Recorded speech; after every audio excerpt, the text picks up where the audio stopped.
Hamas को मरना पड़ेगा, इजराइल को जीतना होगा।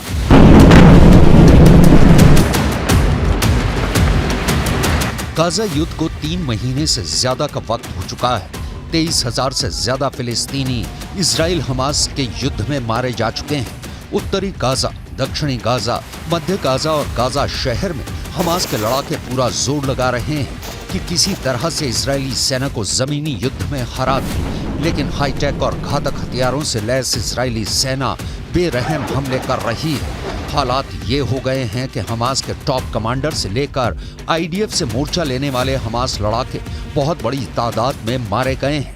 हम आपको आगे बताएंगे कि कैसे अमेरिका भी अब गाजा में मारे जा रहे फिलिस्तीनियों की मौत पर आंखें मूंद रहा है और क्यों और कैसे हमास के टॉप कमांडर अचानक बड़ी संख्या में मारे जाने लगे हैं। 8,000 मार डाले, 37,000 मारेंगे।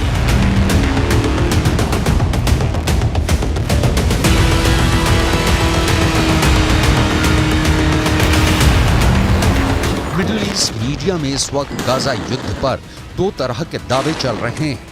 मिडिल ईस्ट मीडिया में यह खबर तेजी से उड़ रही है कि मिडिल ईस्ट और पश्चिम एशिया में मौजूद कई मुस्लिम मुल्कों ने अंदर ही अंदर हमास को घातक धोखा दिया है, जिसकी वजह से हमास अब गाजा में बुरी तरह से हारने लगा है। हमास चीफ इस्माइल हानिया और टॉप कमांडर याहिया सिनवार को भी अंदाजा नहीं था कि तुर्की जैसे मुस्लिम मुल्क हमास से गद्दारी करेगा। हमास को यह भी अंदाजा नहीं था कि मुस्लिम मुल्क कतर इजराइल के इशारे पर हमास को सरेंडर करने के लिए मजबूर करने लगेगा। हमास को मुस्लिम मुल्कों ने दिया धोखा।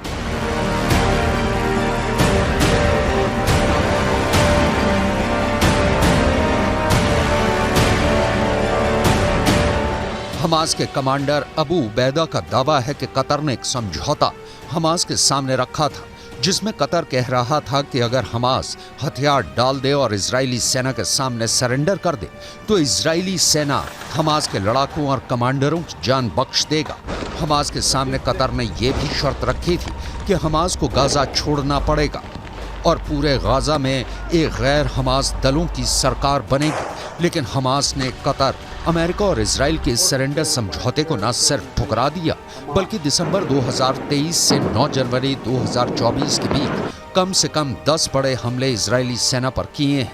जरा देखिए हमास की मिलिट्री विंग की ये वीडियो, जिसमें हमास के लड़ाके इजरायली सैनिकों पर रॉकेट से सीधा हमला कर रहे हैं।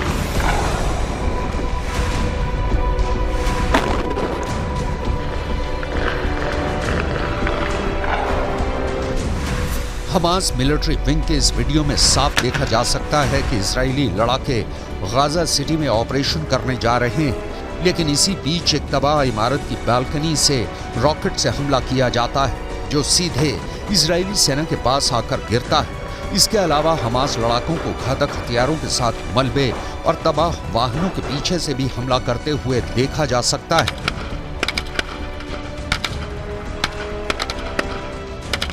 हमास इस वीडियो से यह साबित करने पर तुला है कि हमास अभी पूरी तरह से जिंदा है और इजरायली सेना को भारी नुकसान पहुंचाने में सक्षम है।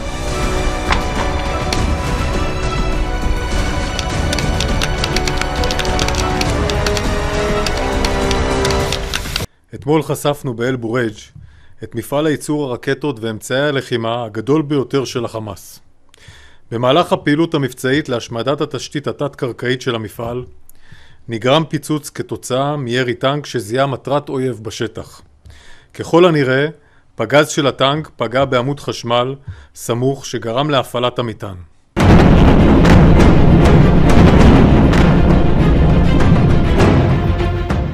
इजराइल ने भी पिछले 24 घंटे में हमास के अड्डों पर भयानक हमले किए हैं। इधर इजराइल ने मध्य और दक्षिणी गाजा में बमबारी और जमीनी घुसपैठ तेज कर दी है। रात भर हुए हमलों में दर्जनों लोग मारे गए हैं, जिनमें राफा शहर में एक ही परिवार के 15 लोग मारे गए हैं। फिलिस्तीनी प्रशासन के मुताबिक 23,000 से ज्यादा फिलिस्तीनी 3 महीने से ज्यादा की जंग में मारे जा चुके हैं। हैरानी की बात तो यह है कि अब अमेरिका भी कहने लगा है कि जब तक हमास सरेंडर नहीं कर देता या फिर हमास का सफाया नहीं हो जाता है, तब तक इजराइल युद्ध नहीं रोकेगा। यानी अमेरिका कहना चाहता है कि चाहे भले ही इजरायली हमले में और ज्यादा फिलिस्तीनी मारे जाएं, लेकिन अब इजराइल पर युद्ध रोकने के लिए दबाव नहीं डाला जाएगा।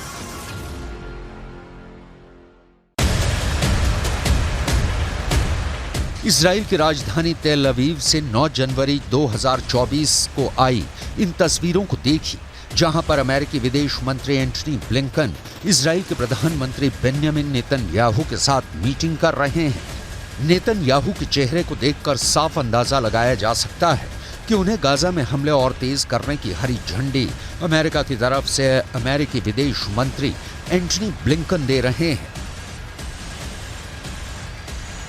अब अमेरिकी विदेश मंत्री एंटनी ब्लिंकन और इजरायली रक्षा मंत्री योव गैलेंट की ये तस्वीर भी देखी, जिसमें दोनों न सिर्फ मीटिंग कर रहे हैं बल्कि दोनों देशों के रक्षा और खुफिया विभाग से जुड़े अधिकारियों के साथ गाजा युद्ध के हर पहलू की जानकारी एक दूसरे को दे रहे हैं। एंटनी ब्लिंकन के साथ चलते इजरायली रक्षा मंत्री योव गैलेंट के हाव भाव को देखिए, जिससे साफ पता चलता है कि इजराइल आने वाले 2 से 3 हफ्तों में हमास पर भयानक हमले और करने जा रहा है। एंटनी ब्लिंकन के तेवर और इरादे हमास और फिलिस्तीनियों को लेकर बदलने लगे हैं। We believe the submission against Israel to the International Court of Justice distracts the world from all of these important efforts. And moreover, the charge of genocide is meritless. It's particularly galling given that those who are attacking Israel, Hamas, Hezbollah, the Houthis, as well as their supporter Iran, continue to openly call for the annihilation of Israel and the mass murder of Jews. 9 जनवरी को Israeli PM और रक्षा मंत्री से मिलने के बाद 10 जनवरी 2024 को अमेरिकी विदेश मंत्री एंटनी ब्लिंकन फिलिस्तीनी राष्ट्रपति महमूद अब्बास से भी मिले। ब्लिंकन ने हमास लड़ाकों को लेकर राष्ट्रपति महमूद अब्बास को क्या समझाया, इसकी खबर अभी बाहर नहीं आई है, लेकिन रामल्ला शहर में राष्ट्रपति महमूद अब्बास और ब्लिंकन की मुलाकात होते ही जोरदार प्रदर्शन शुरू हो चुके हैं। हारते हमास और मरते फिलिस्तीनियों के बीच फूटा गुस्सा साबित कर रहा है कि इजराइल के बाद अब फिलिस्तीनी अमेरिका को भी अपना कट्टर दुश्मन मानने लगे हैं।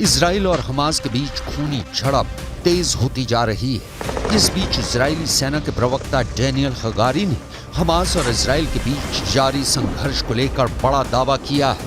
हगारी के मुताबिक इजरायली सुरक्षा बलों ने उत्तरी गाजा से हमास के आतंकियों का पूरी तरह से सफाया कर दिया है। इजरायली सेना प्रवक्ता के मुताबिक अब तक 8000 से ज्यादा हमास के आतंकी मारे जा चुके हैं। इजरायली सेना के दावों के मुताबिक इजरायली सेना अब तक हमास के सबसे टॉप 11 से ज्यादा कमांडरों को मार चुकी है। जबालिया इलाके में बटालियन कमांडर, डिप्टी ब्रिगेड कमांडरों और फील्ड में मौजूद लड़ाकों का नेतृत्व करने वाले 11 कमांडर मारे गए हैं, जिसमें सबसे टॉप कमांडर वरिष्ठ अहमद रेंडर भी शामिल हैं। इस बीच आईडीएफ और शिन बेट ने मध्य गाजा में हमास की नुसीरत बटालियन के कमांडर इस्माइल सिराज और उनके डिप्टी अहमद वहाबा को हवाई हमले में मार दिया है। नुसीरत बटालियन ने कथित तौर पर 7 अक्टूबर को किबुत्स बेरी पर हुए हमलों की जिम्मेदारी ली थी।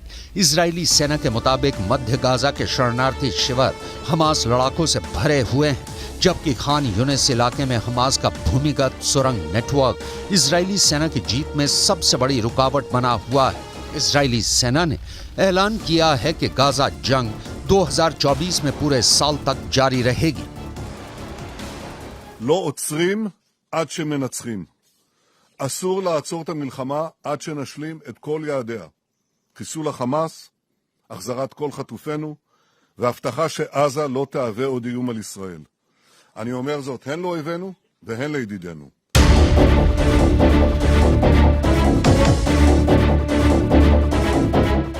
इजरायली सेना के प्रवक्ता डैनियल हगारी के मुताबिक दक्षिणी गाजा में हमास के लड़ाके अब पूरी तरह से एक्टिव हो गए हैं।